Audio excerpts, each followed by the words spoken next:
Sarah Chin sat quietly in seat 12C, looking like any ordinary passenger.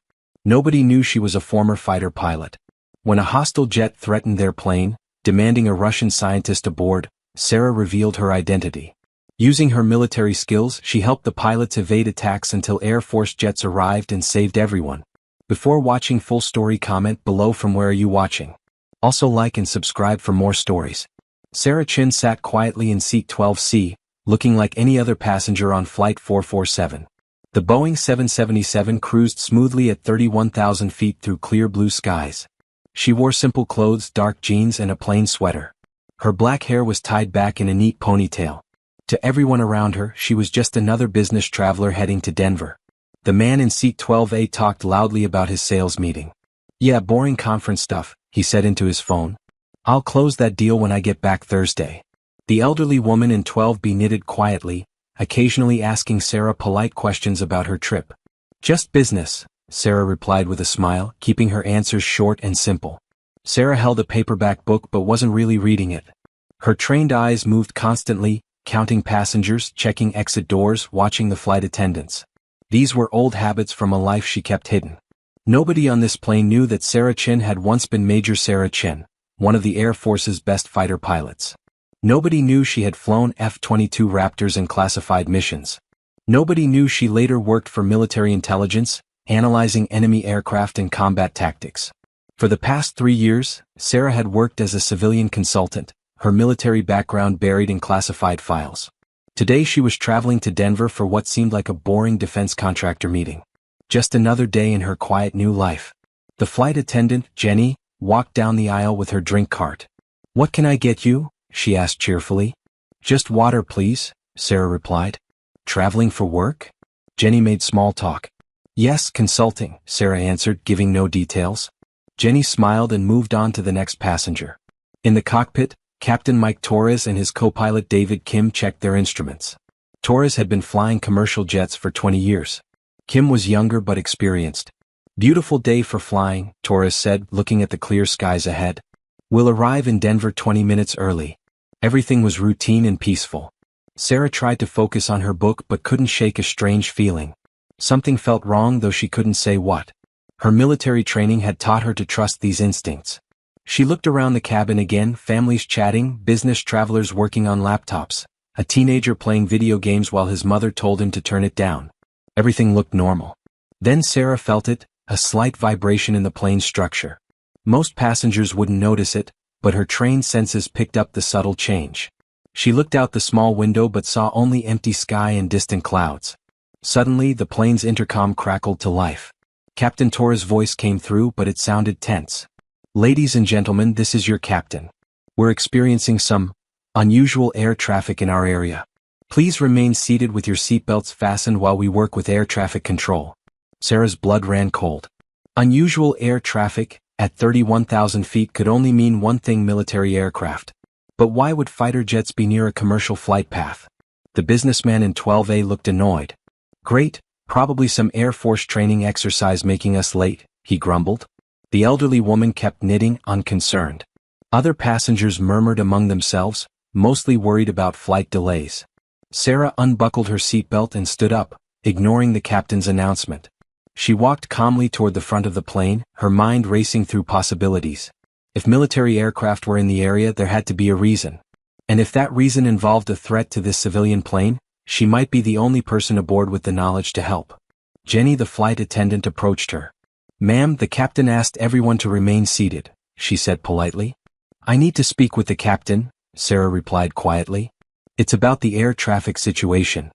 Jenny looked confused. "Are you in aviation?" Sarah paused. "Something like that. It's important." Before Jenny could respond, the plane suddenly banked hard to the left. Passengers cried out in alarm as drinks spilled and carry-on bags shifted in the overhead compartments. Sarah grabbed a seat back to steady herself, her pilot instincts immediately analyzing the maneuver. That wasn't a normal course correction, that was an evasive turn. The intercom crackled again. This time Captain Torres sounded genuinely worried. "Flight attendants, please prepare for possible turbulence and ensure all passengers are secured." The code words were clear to Sarah. They were in real trouble. Sarah pushed forward toward the cockpit, ignoring Jenny's protests. She could hear other passengers starting to panic behind her. "What's going on?" someone shouted. "Why are we turning so hard?" another voice demanded. Sarah reached the cockpit door and knocked firmly. "Captain, I need to speak with you. It's about the aircraft in your vicinity."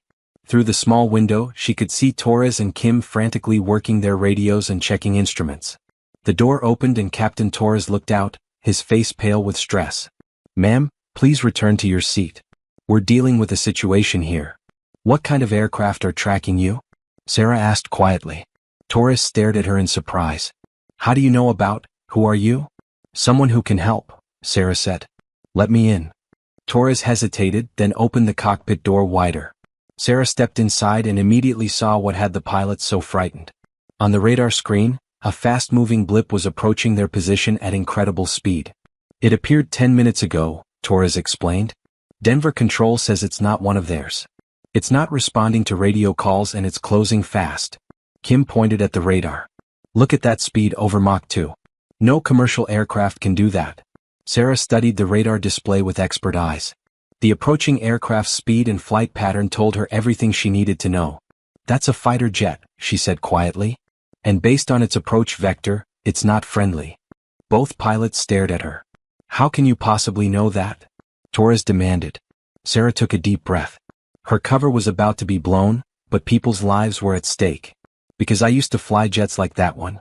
I'm former Air Force fighter pilot and intelligence officer. And right now that aircraft is setting up for an attack run on this plane." The cockpit fell silent except for the hum of engines and the crackling of radio static. Torres and Kim looked at her with a mixture of disbelief and desperate hope. "You're military?" Kim asked. Sarah nodded. "Retired Major Sarah Chin. F-22 pilot, 127th Fighter Wing. Later military intelligence, analyzing enemy aircraft capabilities." Torres grabbed her arm. "Can you help us? Because I've got 284 passengers back there and no idea how to defend against a fighter jet." Sarah looked at the radar again. The hostile aircraft was now less than 50 miles away and closing fast. "First, we need to figure out who's flying that jet and what they want. Then we need to start taking evasive action." Sarah took the co-pilot's radio headset. "Unknown aircraft approaching United 447, this is a passenger aboard the commercial flight. Identify yourself and state your intentions." Static filled the radio for several seconds. Then a voice came through, cold, professional, with a slight accent Sarah couldn't immediately place. "Commercial aircraft, alter course to heading 180 degrees and descend to 20,000 feet immediately. You have 2 minutes to comply." The transmission ended abruptly. Sarah felt ice in her veins. This was no training exercise or case of mistaken identity. Someone was hijacking their plane from the air. "Do we comply?" Torres asked, his hand hovering over the controls. "No," Sarah said firmly. "If we follow their instructions, we'll be flying toward empty airspace where no one can help us. They're trying to isolate us." She studied the radar again. "That aircraft is definitely military grade, probably an F-16 or similar. Single engine, highly maneuverable, armed with air-to-air missiles." Kim looked terrified. "Missiles? They're going to shoot us down?" Sarah shook her head. "Not yet. If they wanted us destroyed, we'd already be gone. They want something else, probably to force us to land somewhere specific." She paused, thinking quickly. "The question is who they are and what they want." The radio crackled again. "Commercial aircraft, you have 90 seconds to comply with course change. This is your final warning." Sarah grabbed the microphone.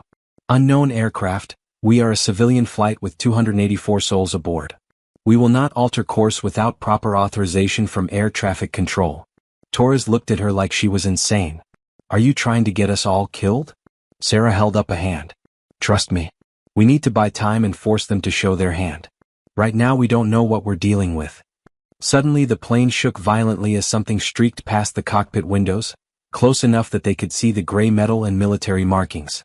It was an F-16 Fighting Falcon, Sarah realized, with no national insignia she could identify.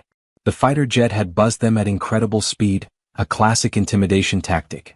Screams erupted from the passenger cabin as people saw the military aircraft flash past. Sarah could hear Jenny and the other flight attendants trying to calm everyone down, but panic was spreading quickly. "Ladies and gentlemen, please remain calm," came Jenny's voice over the intercom. "We're working to resolve this situation." The radio exploded with chatter from Denver Control.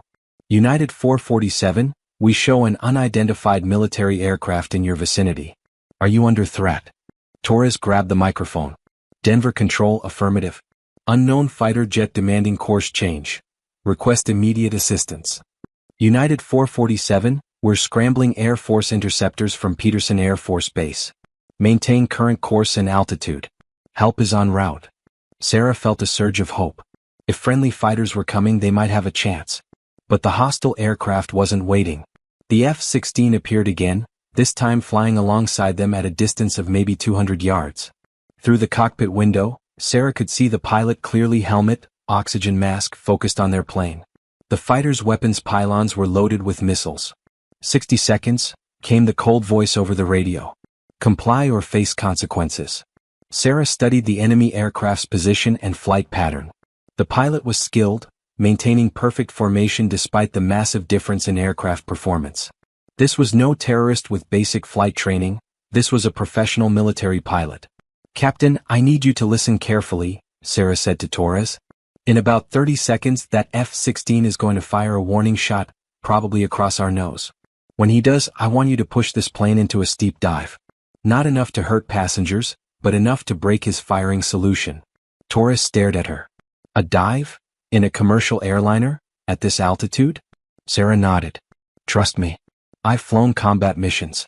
That pilot expects us to fly straight and level like a good civilian aircraft. We need to be unpredictable. Kim pointed out the window. He's moving into position. Sarah could see the F-16 adjusting its angle, setting up for a warning shot. The pilot was following standard intercept procedures, but with deadly intent. 30 seconds expired, came the radio transmission. You have chosen unwisely. Suddenly Sarah saw the flash, a missile launching from the fighter jet's wing pylon. But instead of heading toward them, it streaked across their flight path and exploded in empty air about half a mile ahead. Now! Sarah shouted. Dive now. Torres pushed the control yoke forward and the massive Boeing 777 began descending rapidly. Passengers screamed as they felt the sudden drop, but Sarah knew it was their only chance. The F-16 pilot hadn't expected the sudden maneuver. In the few seconds it took him to adjust, precious distance opened between the aircraft. Level off at 28,000 feet, Sarah instructed. Then start a gradual turn to the east toward Peterson Air Force Base. Torres followed her instructions, sweat pouring down his face. How long until those Air Force jets get here? He asked Denver Control. United 447 interceptors are airborne. Estimated arrival 15 minutes. 15 minutes might as well be 15 hours with a hostile fighter on their tail. The F-16 reappeared, closer now and clearly angry at their evasive action. The radio crackled with threats in accented English. You will comply immediately or your aircraft will be destroyed. This is not a negotiation. Sarah took the microphone again. Unknown aircraft, identify yourself and state your authority to issue orders to civilian aircraft. She was stalling, trying to gather intelligence. Every word might provide clues about who they were dealing with. I am authorized by powers you do not understand, came the reply. Your aircraft carries something that belongs to us. Comply or die. Sarah felt a chill. This wasn't about the plane itself. There was something or someone aboard that the attackers wanted. She turned to Torres. Do you know anything unusual about this flight? Special cargo? VIP passengers? Anything out of the ordinary? Torres shook his head. Standard passenger manifest. No special cargo, no government officials that I know of. But Sarah's mind was racing. If someone was targeting this specific flight, they had intelligence about the passengers or cargo. Her own presence could be coincidental, but what if it wasn't? What if someone knew exactly who was aboard? The F-16 moved closer, now flying just 100 yards off their starboard wing. Sarah could see the pilot clearly through his canopy, and something about his flight helmet looked familiar. The distinctive shape and markings were not standard NATO equipment. Captain, I need to see your passenger manifest, Sarah said urgently. There might be someone aboard that these people are after. Torres pointed to a clipboard. Kim, show her the list. Kim handed over the papers and Sarah scanned the names quickly. Most were ordinary American names, but several caught her attention, a few with Eastern European origins, one listed as a diplomat from a country she knew had been in recent conflict with the United States. Then she saw something that made her blood freeze. Listed in seat 23A was Dr. Viktor Petrov, scientific researcher.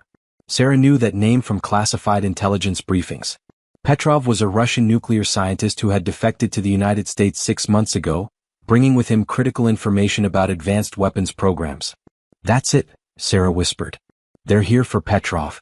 Torres looked confused. Who's Petrov? Sarah pointed to the name on the manifest.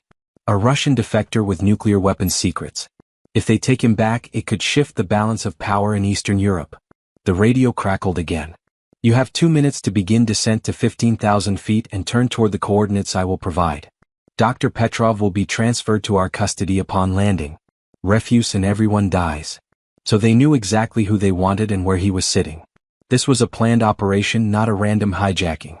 Sarah grabbed the intercom microphone for the passenger cabin. Ladies and gentlemen, this is Sarah Chen. I'm former military and I'm helping the flight crew deal with our situation. We need Dr. Viktor Petrov to come to the front of the aircraft immediately. This is a matter of national security. She could hear confused murmurs from the cabin, then footsteps approaching the cockpit.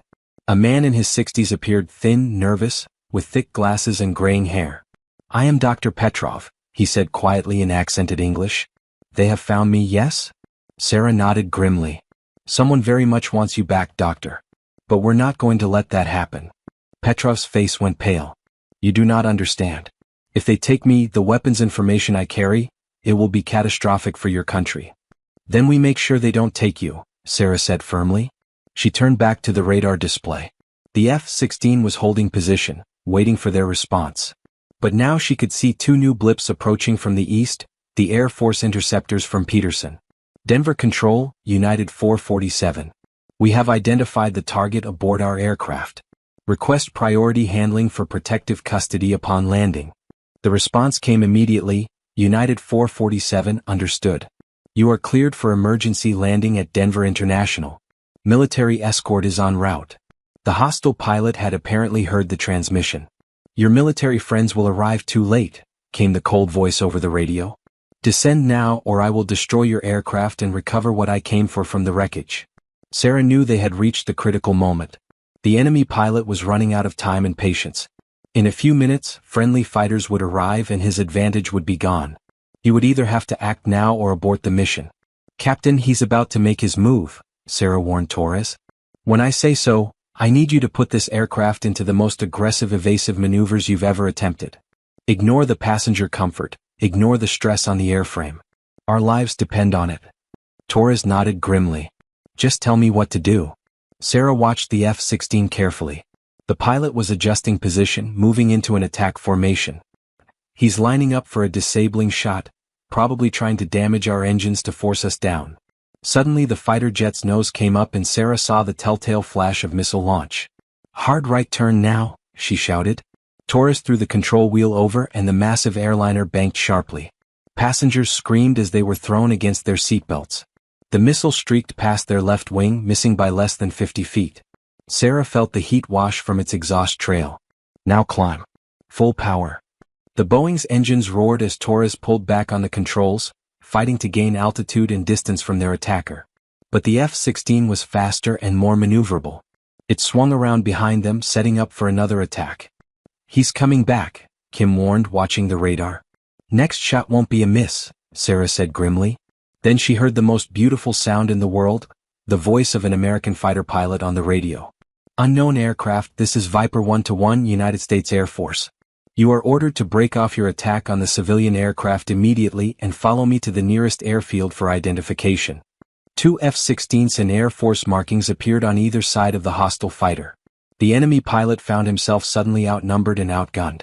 For several tense seconds, all 4 aircraft flew in formation while radio silence stretched unbearably. Finally, the hostile pilot spoke. This is not over, he said simply. Then his F-16 rolled away from the formation and accelerated rapidly to the south, disappearing from radar as quickly as it had appeared. United 447, this is Viper 1-1. Threat is neutralized. You are cleared to proceed to Denver International under escort. Sarah felt her knees go weak with relief. They had survived. As Captain Torres began his descent toward Denver, Sarah looked back into the passenger cabin. Dr. Petrov sat quietly in his seat, probably understanding better than anyone how close they had all come to disaster. The other passengers were shaken but safe, most still unaware of exactly what had threatened them. Jenny, the flight attendant, approached Sarah. "Ma'am, the captain asked me to thank you. He says you saved everyone aboard." Sarah shook her head. "We all did our jobs today. That's what teamwork means." But as she returned to seat 12C, Sarah knew her quiet civilian life was probably over. Her cover was blown, her military background exposed. There would be debriefings, investigations, probably a return to active duty. The woman who had boarded this flight as an anonymous consultant would not be the same person who walked off it. As Flight 447 touched down safely at Denver International Airport, surrounded by military vehicles and FBI agents waiting to take Dr. Petrov into protective custody, Sarah Chin allowed herself a small smile. She had spent 3 years trying to be invisible, trying to blend in as just another ordinary passenger. Today she had learned that sometimes the most ordinary-looking person in seat 12C might be the most extraordinary person on the plane. The fighter pilot in her had never really gone away, it had just been waiting for the moment when her country needed her most. At 31,000 feet, surrounded by innocent civilians and facing an enemy who would stop at nothing, that moment had finally come. And Sarah Chin had been ready. As the aircraft rolled to a stop and the passengers began to gather their belongings, Sarah looked out the window at the military escorts and federal agents waiting on the tarmac. Her quiet life was over, but she had no regrets. Sometimes a hero has to step out of the shadows, even if it means never being able to hide in them again. The woman in seat 12C had saved them all.